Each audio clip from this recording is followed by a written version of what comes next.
আমি আবার চলে এসেছি তোমাদের সামনে চিরকুট সহযোগে। চলো ছড়ানো যাক আর দেখা যাক আজ আবার কি নতুন চ্যালেঞ্জ আমার জন্য অপেক্ষা করে আছে। চিরকুটটা খোলা মাত্রই দেখা যাক যে কী ভয়ানক চ্যালেঞ্জ আছে। আমি তো খোলা মাত্রই অবাক হয়ে গেছি। আজ আবার আমার খারাপ ভালো দুটো চ্যালেঞ্জই পড়েছে। চানাচুর চাট খেতে হবে, সঙ্গে আবার একটা গল্প বলতে হবে। কিন্তু কী গল্প ভাবাভাবি করার পর আমার নতুন একটা গল্প মাথায় এলো, সেটা কিন্তু আমার সাথে সত্যিই ঘটেছে।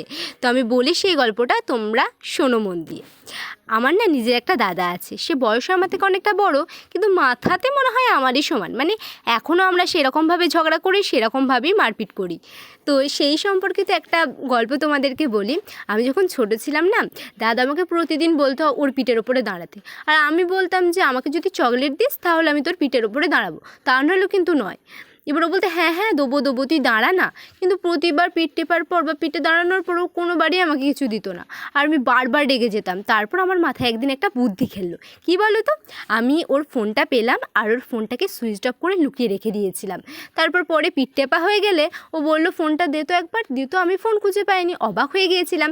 আর ও তারপর অনেকক্ষণ ধরে খুঁজতে থাকলো, কিন্তু একবারও যখন ফোনটা পেলো না, জানলো যে আমি ফোনটা নিয়েছি। তারপর আমাকে বললো কোথায় রেখেছিস বল। আমি বললাম আমি জানি না, আমি কী করে জানবো। বললো না না কোথায় রেখেছিস বল তাড়াতাড়ি। আমি বললাম আমি সত্যিই জানি না। অনেক খোঁজাখুঁজির পর যখন পেলো না, তখন তো ভীষণ রেগে গিয়েছিলো।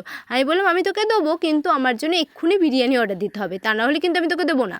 বললো বিরিয়ানি এখন বিরিয়ানি কে খায়। আমি বললাম আমি খাবো, আমার জন্য অর্ডার দে। কেননা আমি তোর বারবার তোর পিঠ টিপে দিয়ে তুই কোনোবার আমাকে কিচ্ছু দিস না। আমি কিন্তু রেগে যাচ্ছি, আমাকে যদি দিস বিরিয়ানি অর্ডার তারপরে আমি তোকে ফোন দেবো, তার নাহলে দেবো না। তো অনেক বলাবলি করার পর মায়ের ফোন থেকে তাদের বিরিয়ানি অর্ডার দিল, আর তারপর আমি ওকে ফোন দিয়েছিলাম।